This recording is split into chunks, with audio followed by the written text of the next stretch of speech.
حسرت کے عالم میں رہے کہ ہماری بھی کوئی سن لے کا سنا۔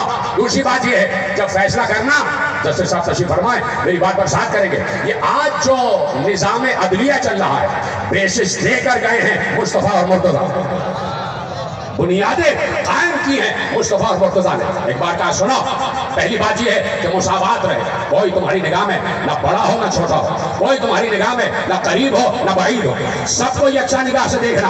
اور سنو پہلے حلف اٹھوانا، پہلے قسم لینا، اور پھر بارے ثبوت مدعی کے حوالے کرنا۔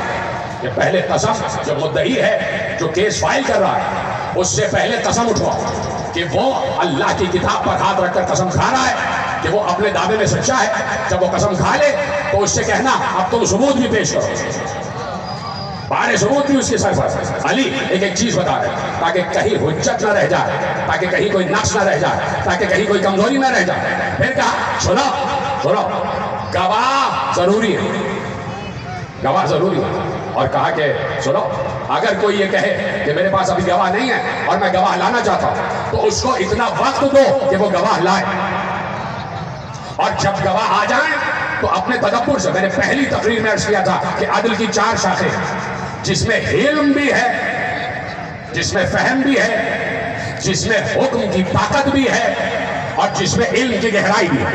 گواہ اگر آ جائیں تو صحیح ہے کہ ہر مسلمان سچا گواہ ہے اس لیے کہ وہ لا الہ الا اللہ کہہ رہا ہے، لیکن ایسے مسلمان گواہ کی گواہی بھی نہ ماننا جو کبھی سزا بھگت چکا ہو۔ ایسے کسی مسلمان کی گواہی نہ ماننا جو سزا یافتہ ہو، یا دوسرا معیار کیا رکھا؟ پہلا معیار یہ رکھا ایسے مسلمان گواہی کی بھی گواہی نہ ماننا جو سزا یافتہ ہو، دوسرا ایسے مسلمان کی گواہی بھی نہ ماننا جس نے کبھی جھوٹی گواہی دی ہو۔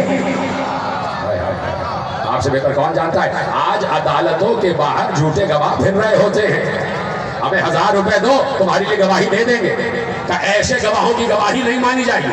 اور تیسری شرط یہ ہے کہ کسی ایسے گواہ کی گواہی نہ ماننا جو معاشرے میں بدمعاشی کے لیے مشہور ہو، غنڈہ گردی کے لیے مشہور ہو، جو ہر کسی کی زبان پر یہ ہو کہ یہ غلط آدمی ہے، یہ گناہگار ہے، کہ ایسے گواہ کی گواہی نہیں ماننا۔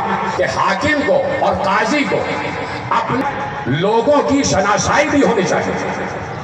سنا پھر اس کے بعد کئی امور پر علی نے گفتگو کی، پھر سب سے بڑی بات یہ کہی کہ سنو ظلم نہ کرنا، ظلم نہ کرنا۔ سنو اگر ظلم کیا تو یہ اللہ کا اصول ہے۔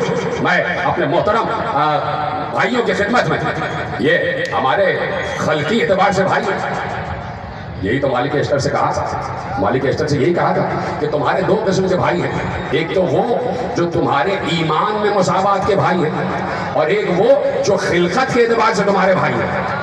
یعنی یہ کہہ دیا کہ عیسائی کو بھی بھائی ماننا،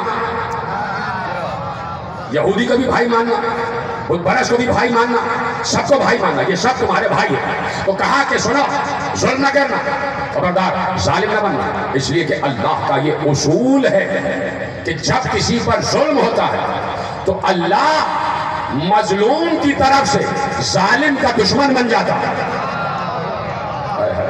اللہ مظلوم کی طرف سے ظالم کا دشمن بن جاتا ہے، ظالم کا حریف بن جاتا ہے۔ کیا معاملات علی نے حوالے کیے، کیا معاملات علی نے حوالے، یہ پورا مینیفیسٹو دیا، یہ کرنا۔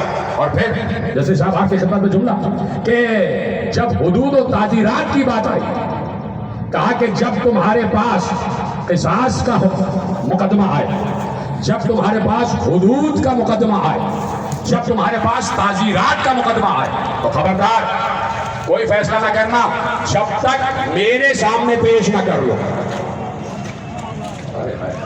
حدود و تعزیرات و قصاص کے مقدمات آئیں تو پہلے مجھ سے مشورہ کرنا، پہلے مجھ سے پوچھنا۔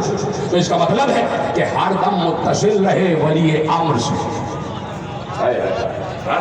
ولی امر سے متصل رہے۔ تو علی نے وہ طرز حکومت قائم کیا کہ جو آج تک آئیڈیا ہے، میں نے کل بھی کہا کہ یونائٹڈ نیشنز کا متفقہ فیصلہ تھا، بڑا آئیڈیل دور حکومت گزرا، اس لیے کہ عادل تو یقیناً سب نے کیا، عادل تو سبھی تھے۔ دیکھیے عادل کی، عادل اور انصاف یہ 2 الگ الگ چیزیں ہیں۔ چلے میں آپ لوگوں سے کتاب کر لیتا ہوں جو میرا ساتھ دے رہے ہیں۔ عادل اور انصاف یہ دو الگ چیزیں ہیں، ایک نہیں ہے. عادل الگ ہے، انصاف الگ ہے. عادل الگ ہے، انصاف الگ ہے. انصاف کا مطلب ہے برابر تقسیم کرنا، اور عادل کا مطلب ہے بقدر ضرورت تقسیم کرنا. عادل اور انصاف الگ ہے. مثلا میں مثال دوں آپ کو کہ کوئی شخص بیمار ہے اور اسے ڈاکٹر نے پرہیز بتایا، اور ایسے میں کوئی دوسرا مہمان آ جاتا تو جو گھر والے ہیں انہوں نے کھچڑی پکائی اس بیمار کے لیے، اور جو صحت یاب لوگ آئے ان کے لیے قورمہ پکا دیا. تو انصاف یہ ہے کہ دونوں میں ہر چیز برابر تقسیم کی جاتی ہے.